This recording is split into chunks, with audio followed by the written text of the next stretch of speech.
Hey, welcome to Behind the Scenes with Joe Redfern, and you know who I am.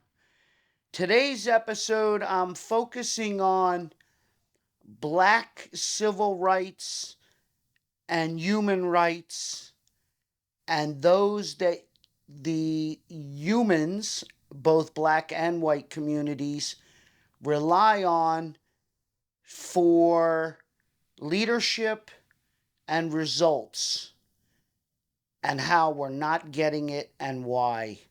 I'll be right back.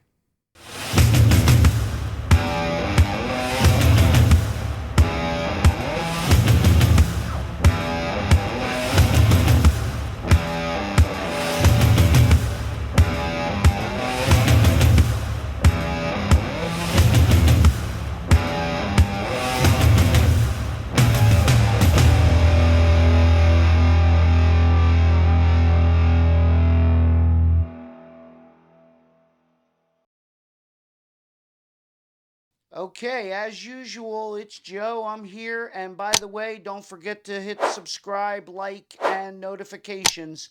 I need those subscriptions. I got to pay for this show. So help me out. When you go on, make sure you're subscribed. Um, all right, today I'm going to start, as always, with a story. And the story goes something like this. I was watching a show called Law and Order, which about 99% of the world has seen. And within that episode, there was a scene where three young black kids, teenagers, got accused of rape by a black woman. Now, the storyline for the show doesn't matter, but I'm giving you that background because it pertains to where I'm going with this. The three teenagers were arrested for rape in this episode. And the grandmother put up her house to hire a high priced, well known, civil rights based black attorney. The show was pretty close to reality, to the real world, because that happens all the time. So I started to think to myself, people like Al Sharpton, Jesse Jackson, these are intelligent guys. They're not stupid. They're also black. But here's where it gets a little foggy at times and a little unacceptable most of the time. A black kid, or in this case, three black kids, get charged with rape. Now, it turns out they were innocent at the end. There was a twist in the episode of Law and Order, but it's not important.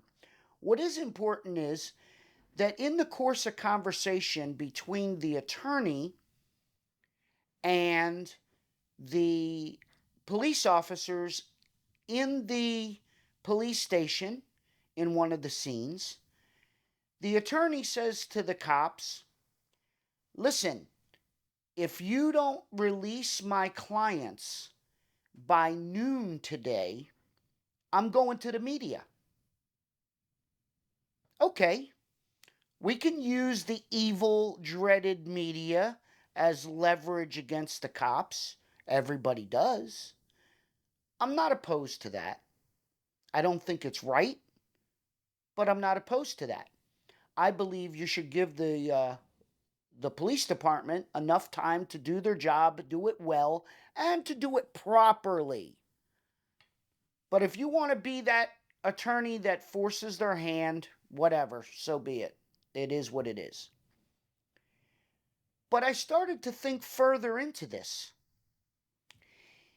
I find it unacceptable, and I find it to be common practice that when something like this situation occurs, and a Jesse Jackson and Al Sharpton or some activist type attorney gets in front of a camera to beat up on the police department, and talk about how they're blaming a black kid because he's black and how they're not doing their job fast enough. Once the case is resolved, how much more do you hear from them? They disappear. They're black and they're worse than Casper the Ghost. They disappear. Now, in defense of the black community, I find that pathetic because consistency is, well, for those that know me personally, consistency is like my top favorite word in my vocabulary. Consistency solves most problems. If you do things long enough, you become very efficient. You also get results. So why are these, hang on, here it comes. Why are these politicians, Jesse Jackson, Al Sharpton, just two of plenty, why are they in front of the camera until the issue's resolved? They just band-aided a specific issue. That's all they did. They didn't get any results. What they did was they took a problem that exists here and hopefully they solved it. But what about, hang on, what about behind my bookcase? What about all the problems that are out in the real world? Are they solving them problems? Absolutely not.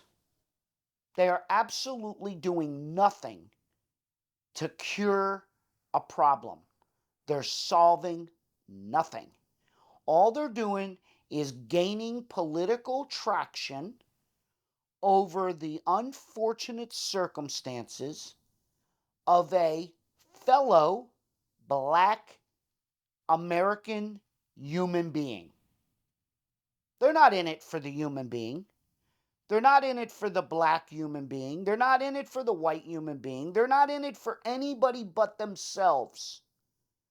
Those are probably, with regards to the black community, the two least, or should be, two of the least trusted activists slash authorities on black community that we know, that the entire world has ever met. Those two are probably the worthless, the top of the line, most worthless of the two, because their political agenda is the only thing that matters to them. Now, I'm giving you my opinion. I invite you to go do some research. Think. Come on now, people, think. Google any situation related to a black American where either one of those two politicians have got involved. Follow through the case and see how long they last. Excuse me 1 second.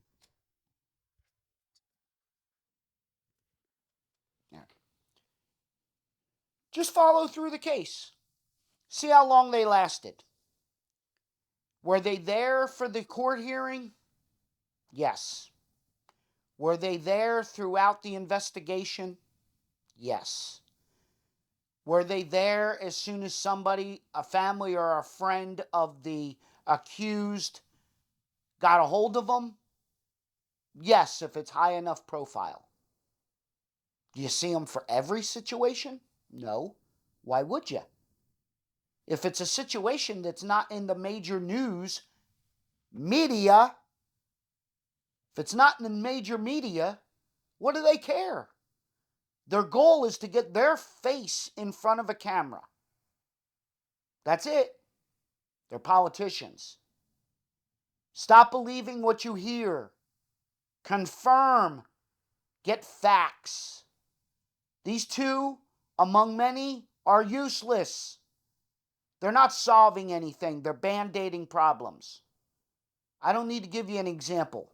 All you have to do is go to Google and Google anything you want related to a situation that they might be involved in, and I promise you that their names are in it. I promise you, their names are in it.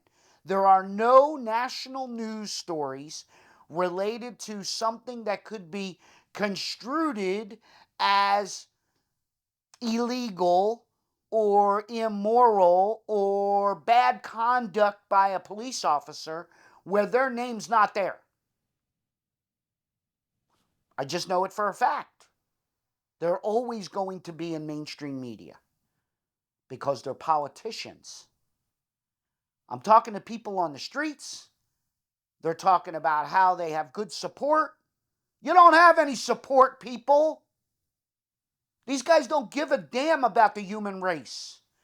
They don't give a damn about racism. They don't give a damn about what happened to you or your family. Their job is to go up there and fill your heads with a bunch of crap while they get their face on television. All that does is keep them in the media and it keeps them employed. They're making money off all different avenues, directions, corporations, the government. They'll take a paycheck from anybody they can get their hands on. They're walking around this world driving, or I'm sorry, not walking. They're driving around this world in a limousine. They're flying first class to the incident in wherever. And then they're flying first class back to wherever they're going next. They're driving around in a chauffeured limousine and it's on your back.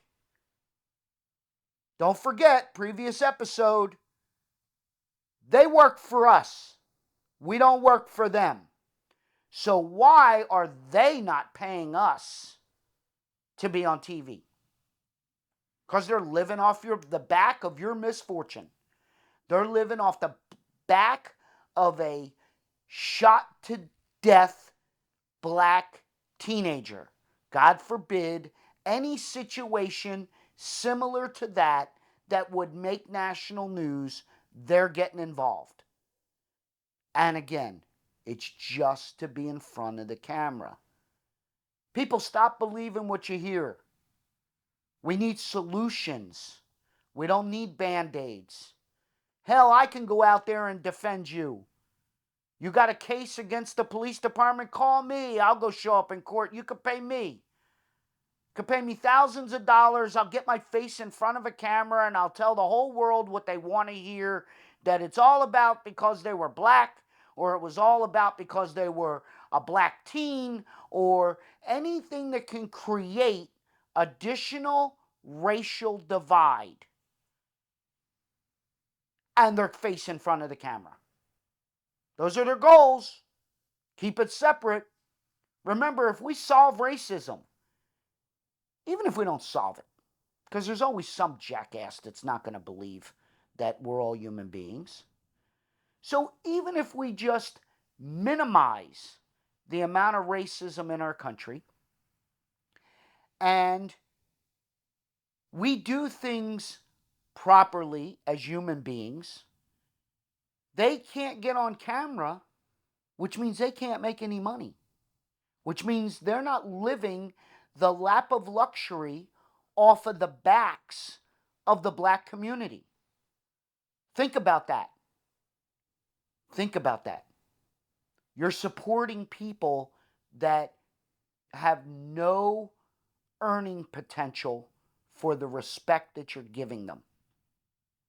They're nothing more than a bunch of politicians trying to get their face in front of a camera so they can continue to live the lap of luxury. Until next time, Joe, and I'm out of here.